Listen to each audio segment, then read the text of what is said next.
Hello friends, ये हम सभी लोग जानते हैं कि ठंड के मौसम में हार्ट अटैक या लकवा होने का चांस बहुत ज़्यादा बढ़ जाता है, क्योंकि इस टाइम पे स्ट्रेस हार्मोन्स की वजह से ब्लड में क्लॉटिंग का चांस बढ़ जाता है। खून एक तरह से आप साधारण भाषा में कहें तो थोड़ा सा गाढ़ा हो जाता है। एक्चुअली गाढ़ा या पतला आपकी इसकी विस्कोसिटी देख के नहीं पता कर सकते, लेकिन हाँ ये है कि खून इस समय थोड़ा ज़्यादा क्लॉट करने लगता है। क्या थक्का बनने की टेंडेंसी ठंड के टाइम बढ़ जाती है। एक तरह से साधारण भाषा में समझे तो खून ज़्यादा जमने लगता है। ये जमना मतलब फ्रिज में जैसे जम जाता है वैसा नहीं, लेकिन हाँ उसमें खून का थक्का बनने की टेंडेंसी बढ़ जाती है ठंड के टाइम। तो ऐसे केसेस में हम क्या क्या चीज़ें ऐसी कर सकते हैं जो ठंड के टाइम खून का थक्का बनने की चांसेस को कुछ हद तक कम करेगी और हमारे हार्ट अटैक और लकवे के चांसेस को कुछ हद तक कम करेगी। आज उन चीज़ों पर बात करेंगे। टॉपिक पर जाने से पहले जो लोग हमारे चैनल पर नए हैं उन्हें रिक्वेस्ट करूँगा कि वीडियोज़ को लाइक करें, चैनल को सब्सक्राइब करें और वीडियोज़ को पॉसिबल है तो सोशल मीडिया ग्रुप्स में शेयर भी करें।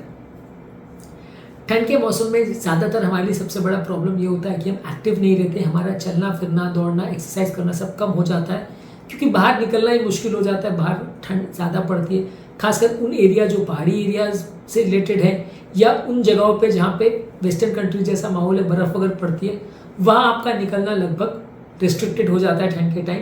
तो ऐसे टाइम घर पर ही एक्टिव रहिए, घर पर ही ट्रेडमिल या एक्सरसाइज करिए, घर पर ही कुछ इक्विपमेंट्स जमा कर लीजिए जिनसे आप रेगुलर एक्सरसाइज कर सकें। अगर पॉसिबल है और जिम नज़दीक में है तो जा सकते हैं, पर ठंड से भी खुद को बचाना आवश्यक है।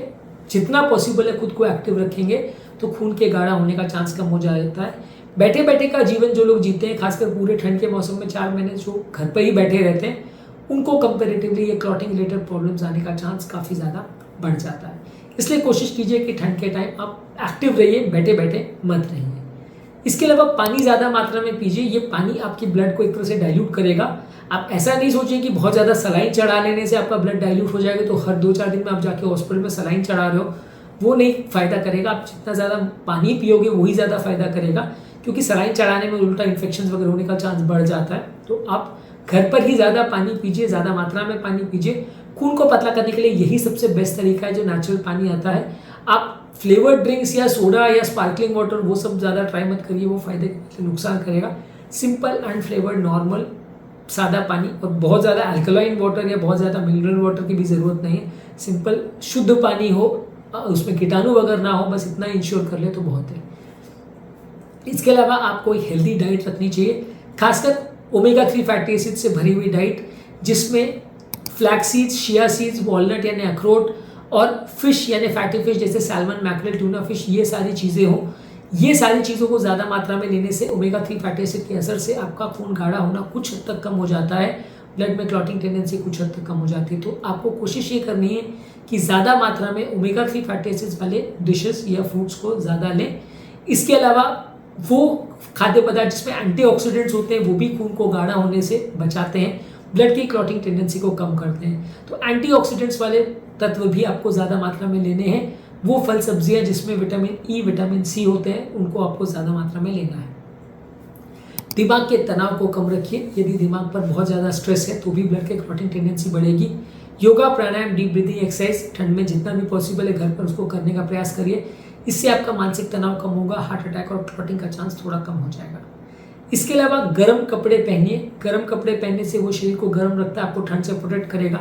ठंड में जब बॉडी बहुत ज़्यादा कोल्ड से एक्सपोज हो जाती है तो बॉडी में क्लॉटिंग टेंडेंसी बढ़ जाती है, क्योंकि ठंड से अपने आप को बचाने के लिए बॉडी स्ट्रेस हार्मोन्स बनाती है और स्ट्रेस हार्मोन थोड़ा क्लॉटिंग टेंडेंसी बढ़ाते हैं।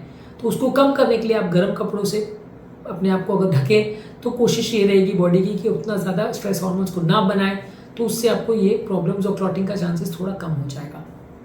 इसके अलावा ठंडे समय में या ठंड के मौसम में बहुत ज़्यादा लंबे समय तक इनएक्टिव नहीं रहें। बीच बीच में थोड़ा चलने फिरने का या इस तरह का काम करते रहिए। बीच बीच में थोड़ा चलने फिरने से हर घंटे में आपका ब्लड सर्कुलेशन थोड़ा मेंटेन रहता है। लंबे समय तक एक ही जगह पर बैठने से ब्लड में क्लॉट्स जमने का चांस थोड़ा ज़्यादा बढ़ जाता है। कोशिश करिए कि आप थोड़ा एक्टिव रहें, चलते फिरते रहें। घर पर ही चलते रहें तो भी चलेगा, लेकिन थोड़ा एक्टिव रहेंगे तो वो हेल्दी है और प्रॉब्लम्स होने का चांस थोड़ा कम रहेगा। इसके अलावा आपको कोशिश ये करनी है कि ठंड में कोई अनहेल्दी हैबिट्स जैसे कि स्मोकिंग और अल्कोहल को ना प्रयोग करें। बॉडी को गर्म रखने के लिए लोग अल्कोहल और स्मोकिंग ठंड में ज़्यादा करते हैं, घर में भी ज़्यादा रहते हैं, छुट्टियों का टाइम रहता है तो इस समय बहुत ज़्यादा लोग इसको प्रयोग करते हैं। लोग खासकर जो वेस्टर्न कंट्रीज़ में रहते हैं वहाँ ठंड की छुट्टियाँ ज़्यादा होती हैं, तो उस टाइम पे ये सब हैबिट्स लोगों की बढ़ जाती है। फ्रेंड्स के साथ उठना बैठना, अल्कोहल पीना, ये बढ़ जाता है। जिसकी वजह से आपका वजन बढ़ता है, हार्ट अटैक्स और लकवे का चांसेस बढ़ जाता है। आपको कोशिश ये करनी है कि इन गलत हैबिट्स से बचें। वैसे तो साल भर ही इनसे बचना अच्छा है, पर ठंड के मौसम में ये ज़्यादा बढ़ जाती है और ज़्यादा नुकसानदायक हो जाती है, तो इसलिए ज़्यादा बचें इनसे तो ज़्यादा अच्छा है। इसके अलावा ठंड के मौसम में एक और बड़ा इशू होता है कि ठंड के मौसम में आपका विटामिन डी बॉडी में कम हो जाता है। आप धूप में बहुत ज़्यादा नहीं बैठते तो बनने वाला विटामिन डी धूप से जो होता है वो कम हो जाता है, तो विटामिन डी की गोलियाँ ले सकते हैं, या अगर मौसम सूटेबल और थोड़ी बहुत धूप निकल रही है तो धूप में थोड़ा बाहर निकलने का प्रयास करिए। ये बॉडी में नेचुरल विटामिन डी को बनाने में मदद करेगा। इसके अलावा लंबे समय तक यदि आप बैठ रहे हैं और आपके पाँव में अगर क्लॉटिंग की टेंडेंसी है तो कंप्रेशन स्टॉकिंग्स पहनिए। लंबे समय तक बैठने से पाँव में ब्लड जमा हो जाता है, जिससे क्लॉटिंग टेंडेंसी बढ़ जाती है।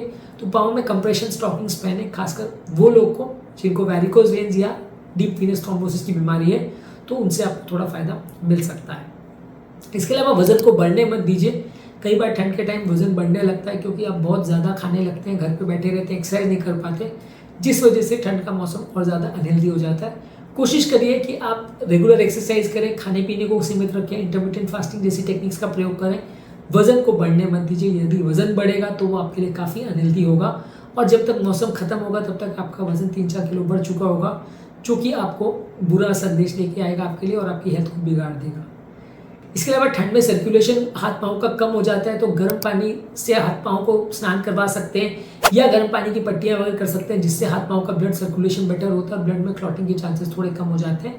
बहुत ज़्यादा ठंड जहाँ पड़ती है वहाँ पे इसका प्रयोग करना चाहिए। अपने आप पे जहाँ इतनी ज़्यादा ठंड नहीं पड़ती वहाँ पे ये चीज़ें उतनी उपयोगी नहीं है, लेकिन हाँ जहाँ बहुत ज़्यादा बर्फ़ अगर पड़ रही है वहाँ ये सारी चीज़ों का प्रयोग कर सकते हैं। इसके अलावा आपके डॉक्टर के साथ डिस्कस कर सकते हैं। यदि ब्लड थिनिंग मेडिकेशन आपको ऑलरेडी चल रही है तो उसके डोजेस में कोई फेरबदल करने की आवश्यकता है या नहीं, वो आप देख सकते हैं। ये चीज़ों के लिए कोई क्लियर गाइडलाइंस नहीं है। आपके डॉक्टर आपका रिस्क वैल्यूज़ को देख के आपको हार्ट अटैक या स्ट्रोक या ब्लॉकेजेस वगैरह कितना चांस है उसको असेस करके खून पतला करने की दवा है ज़रूरत या नहीं वो डिसाइड करेंगे। इस पर डायरेक्टली हर व्यक्ति को खून पतला करने की दवा लेने की आवश्यकता है, ऐसा कोई रूल नहीं है।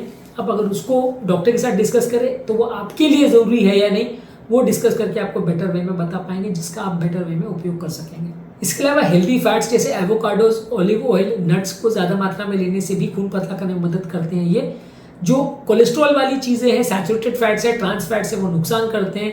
हेल्दी फैट्स को ठीक मात्रा में लेने में आपकी मदद करते हैं, लेकिन इन चीज़ों के लिए भी ये ज़रूरी है कि बहुत ज़्यादा मात्रा में इनको ना लें, क्योंकि बहुत ज़्यादा मात्रा में लेने से इनसे वजन बढ़ेगा और इनडायरेक्ट फिर डिसएडवांटेज होगा। इसके अलावा नेचुरल स्पाइसेस जैसे अदरक, लहसुन, दालचीनी और मिर्च वगैरह का ज़्यादा प्रयोग कर सकते हैं। बॉडी के मेटाबॉलिज्म को बढ़ाते हैं, और ये नेचुरल स्पाइसेस आपको वजन कम करने में मदद करते हैं, खून को पतला करने में मदद करते हैं। तो इनका आप ज़्यादा मात्रा में प्रयोग करें तो ब्लड के क्लॉटिंग की टेंडेंसी कुछ हद तक इससे कम होगी। बैठे बैठे या जब आप लंबे समय तक एक जगह पर बैठे हुए हैं तो आप कोशिश करिए कि पाँव को थोड़ा ऊपर रखिए। इससे पाँव में जमा होने वाला ब्लड थोड़ा कम हो जाएगा। जिन लोग को डीप वीनस थ्रोम्बोसिस और जिन लोग को वेरिकोज वेन्स का प्रॉब्लम है वो इस चीज़ को ज़्यादा यूज़ कर सकते हैं। पाँव को एक चेयर पर या टेबल पर रख के थोड़ा उठा दे जमीन सतह से, तो उसमें क्लॉटिंग के चांस थोड़े कम हो जाएंगे और पाँव में ब्लड जमा होना कुछ हद तक कम हो जाएगा। इसके अलावा क्लॉटिंग के अगर कोई हाथ पाँव में सिम्टम्स मिल रहे हैं, हाथ पाँव लाल हो रहे हैं, स्वेलिंग हो रही है, पेन हो रहा है, तो ज़रूर डॉक्टर को दिखाइए, क्योंकि ये ब्लड क्लॉटिंग का साइन हो सकता है और ऐसे में आपको तुरंत ट्रीटमेंट की आवश्यकता हो सकती है। जो भी खून पतला करने की दवाई और मेडिसिन आपको चल रही है, चाहे बीपी, शुगर, कोलेस्ट्रॉल या और कोई भी बीमारी से रिलेटेड मेडिसिन है, उनको रेगुलरली लेते रहिए, उनको बंद मत करिए। उनको बंद करने से नुकसान हो सकता है।